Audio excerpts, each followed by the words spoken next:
One of the remarkable aspects of Mesoamerican history is our extensive knowledge of it. Names like Tikal, Calakmul, and Copan evoke images of mysterious stone temples, long lost to the ages. This might have been true 100 years ago, but today we know a great deal about their history because we can read their writings. We know the names of their rulers. We know the significant deeds they accomplished. In fact, they made considerable efforts to ensure their history was preserved for posterity. Thanks to these records, we have some incredibly fascinating and engaging history. One of the most crucial things to understand about Maya politics during the Classic period is the rivalry between Tikal and Calakmul. The conflict between these two nations dominated the region. These clashes are often referred to as the Tikal-Calakmul Wars and occurred from 537 to 744. These two nations created a complex network of alliances with other states as they vied for supremacy. It was a grand history filled with violence and intrigue. Key players in these epic conflicts included Dos Pilas, Copan, Quirigua, Naranjo, and Caracol. This period of strife can be divided into three war periods. The first Tikal-Calakmul War, 537-11-552, the second Tikal-Calakmul War, 650-695, and the third Tikal-Calakmul War, 720-744. In the following section, I will narrate the history of events in the Tikal-Calakmul Wars without delving into all the archaeological evidence and imagery used to construct it.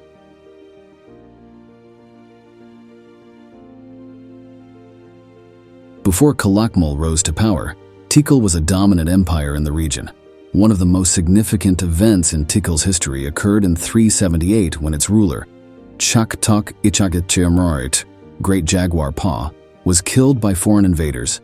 Chaktok Ichak was defeated by a Siajkak fireborn, seemingly under the patronage of Teotihuacan.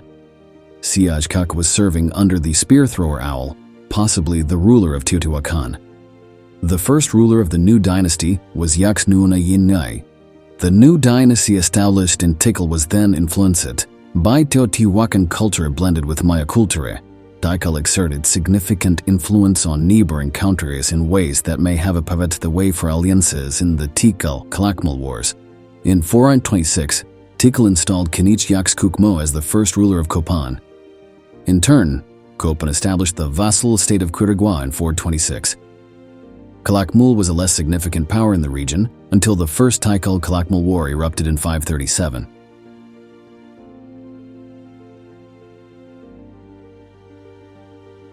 Calakmul began to exert more influence in the region after Yaxchilan captured the rulers of Bonampak, Lakamtun, and Calakmul in 537.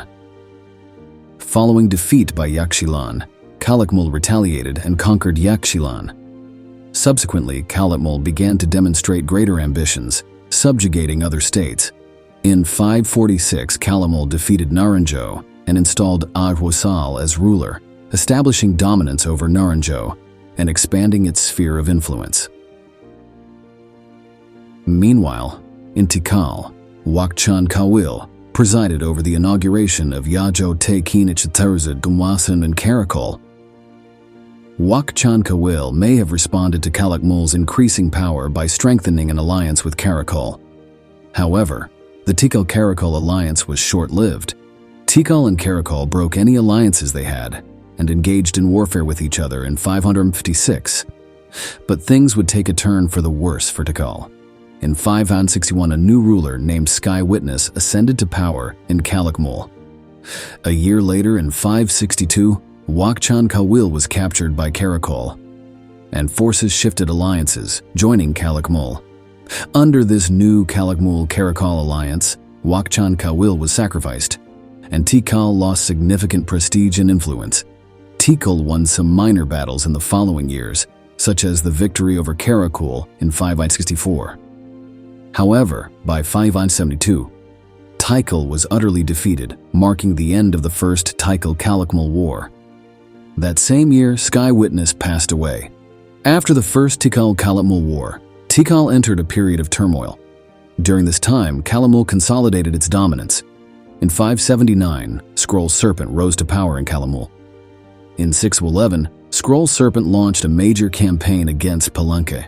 The reason for this campaign remains uncertain, but Palenque may have been an ally of Tikal, part of a larger conflict between the two states.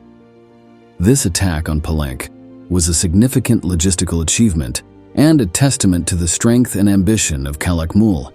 It was a lengthy campaign, as Palenque was nearly 300 km away from Calakmul, requiring the army to cross multiple rivers, including the Usumacinta, to reach it. Additionally, during this time, the future ruler of Palenque, Kainich Janab Pakalwag, was still a child. Kainich Janab Pakalafers 603-683, or Pakal the Great, later became one of the most renowned rulers in Mesoamerican history. Pakal's tomb is also one of the most impressive tombs discovered in the Americas. There were also troubles within the Calakmul alliance. Caracol and Naranjo were both allies of Calakmul, but had long-standing enmity between them. In 626, Caracol launched 2 attacks on Naranjo. Caracol's king, Tajum Ukab Ikak, died shortly thereafter in 630, possibly due to conflicts with Naranjo. In 631, it appears that the ruler of Calakmul, Yukonum Head, resolved conflicts within the alliances by conquering Naranjo and tormenting its ruler. Meanwhile, in Tikal, Ajau Kinich Muan Joltu established the vassal state of Dos Pilas in 629, appointing his son Balaj Chankawil as ruler. Balaj Chankawil would play a significant role in the upcoming conflicts with Calakmul. Tikal's influence began to rise, posing a threat to Calakmul, which had grown accustomed to its dominant position.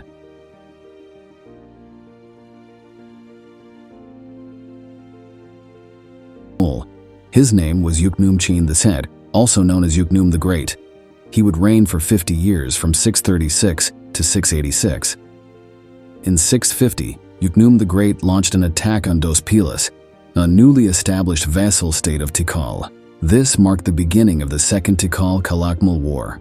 The ruler of Dos Pilas, Balaj Chankawil, was the son of the late Tikal ruler Ajau Kinich Muan Jaldu. Balaj Chankawil was forced to flee Dos Pilas to Aguatica. In 657, Yukonum the Great attacked Tikal, then under the rule of Nuun Ujul Chaok. If Nuun Ujul Chaok was the son of the previous ruler, Ajau Kinich Muanjol II, then he would be the elder brother of Dos Pilas' exiled ruler Balaj Chankawil. If these two were indeed brothers, they would be caught in a fierce conflict between shifting alliances. In any case, Nuun Ujul Chaok was forced to flee Tikal. That same year, Balaj Chankawil accepted Yuknum the Great as his lord, and Dos Pilas, the vassal state established by Tikal, shifted allegiance to Calakmul. After submitting to Calakmul, Balaj Chankawil may have returned to Dos Pilas, but 15 years later, in 672, he was once again forced to flee. In that year, Nuun Ujul Chaok attacked Dos Pilas, and Balaj Chankawil fled to Chakna. Apparently relentlessly pursued, Nuun Ujul Chik burned Cheknaya, forcing Balaj Chankawil to flee once more, this time to Hickswitz. In 677, Calakmul defeated Nuun Ujul Chik at Pulil, and Balaj Chankawil could once again return to Dos Pilas. The conflict between Tikal, Dos Pilas, and Calakmul reached its climax in 679, when Dos Pilas and Calakmul finally defeated and killed Nuun Ujul Chaok. The battle seemed exceedingly bloody and was celebrated for this fact. In 682, Balaj Chankawil inscribed glyphs to commemorate his struggles and ultimate victories against Tikal. Renowned are the inscriptions speaking of pools of blood and piles of heads in the great battle. Balaj Chankawil made considerable efforts to ensure his legacy, which seemed quite successful. He also solidified his position through marital alliances. He fathered his heir, Itsamnaj Balam, through a noblewoman of the Itsan lineage. Through his second wife, he had a daughter named Lady Six Sky. Meanwhile, Caracol's influence began to wane after its defeat by its old rival, Narayo, in 680. The deposed king of Caracol, Kaki Ujul Kinich, fled. In 682, Balaj Chankawil's daughter, Lady Six Sky, was chosen to rule Naranjo. She proved to be an exceptional leader and appeared on several monuments. Though never officially ruling, she performed royal functions and seemed to be the de facto ruler. In 688, Kak Tiliu Chan Chak became the official ruler of Naranjo, but he was only 5 years old at the time. He was likely Lady Six Sky's son, and she almost certainly held regency for a considerable time. Lady Six Sky seemed to have led Naranjo in 8 military campaigns in the first 5 years of Kak Tiliu Chan Chak's reign, including a victory over Tikal in 695. Meanwhile, in Tikal, a giant was awakening. In 682, Jasao Shan Kawil, I ascended to power and launched an ambitious cultural revival program. This program included the construction of temples and tombs to evoke Tikal's glorious past before its loss of supremacy to Calakmul. Clearly, Jasao Chan Kawil Ladi's revival aimed not only at a glorious past but also at a similarly glorious future. This was a concerning sign for Calakmul. In 695, the Second Tikal-Calakmul War reached its climax. Tikal recorded that it had successfully confronted Calakmul, subduing the fire and shield of its ruler, Yuknum Yichak Kak. In a move of significant symbolic importance in a world rich in symbolism, Tikal acquired a giant stelae of one of Calakmul's protective deities. Jasao Chan Kawil. I celebrated his victory with rituals and inscriptions. As a connective figure of Tikal's glory to its past, he chose to hold the victory commemoration on the anniversary of spear thrower Owl's death, the father of Yaks Nun Ian I, who replaced Chak I as ruler in 379.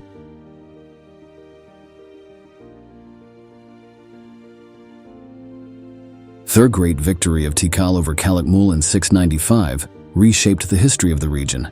It took a long journey to restore the reputation and dominance of Tikal. However, there were still some significant events in the region after this major battle. The Third Tikal-Calakmul War involved 2 key players, Kopan and Quirigua. But remember that before the war, Tikal established Kopan in 426, appointing Kainich Yaks Kuk Mo as its ruler. In turn, Kopan established its own vassal state Kirkawaikstex, Kek, Kurimilutai Oth, in 426. This system of relationships was crucial for what would unfold later. In 725, the ruler of Kopan, Wachaklakun Ubha Kawil, 18 Rabbit, appointed Kiak Tilao Chan Yopaat as the subordinate ruler in Quirigua. But by 734, Kiakak Tilu Chan Yopat declared Quirigua independent from Kopan. Things even got more complicated in the following years. As a vassal state of Kopan, Quirigua, in broad terms, was a target of Tikal. Quirigua was once part of a network of alliances closely tied to Tikal, but in 736, the ruler of Calakmul, Wamao Kawil, met with Kakatelu Chanyopat and formed an alliance. Quirigua switched sides. Quirigua was a smaller state than Kopan and perhaps less powerful, but with the support of a superpower like Calakmul, Quirigua was able to challenge and indeed defeat Kopan. In 738, Kak Tiliu Chan Yopaat captured his former overlord, Wahaklajun Uba Kawil, and beheaded him. It was a dramatic reversal. However, Calakmul ultimately couldn't permanently prevent the regained dominance of Tikal. In 743, Tikal conquered El Peru. In 744, it also defeated Naranjo, and then Calakmul itself, ending the Third Tikal-Calakmul War.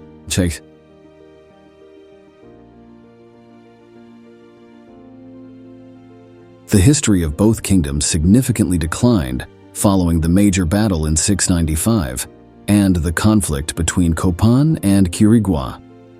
In fact, the entire region seemed to enter a period of decline, at least in terms of organizational complexity. The reasons for the collapse of the ancient Maya civilization are fiercely debated. One hypothesis suggests that the Tikal-Calakmul War inflicted severe damage on Mesoamerican inhabitants, leading to collapse. Other theories include drought, climate change, overpopulation, and poor natural resource management. Common theories like drought focus on external impacts that can be archaeologically measured and quantified. However, different cultural trends may have also contributed to altering the structure of the civilization.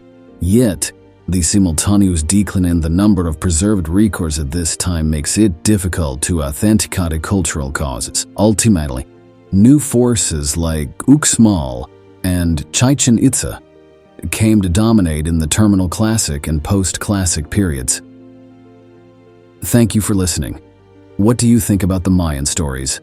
Please comment below and let me know. Don't forget to click the subscribe button to support me. See you again in the next videos. Videos.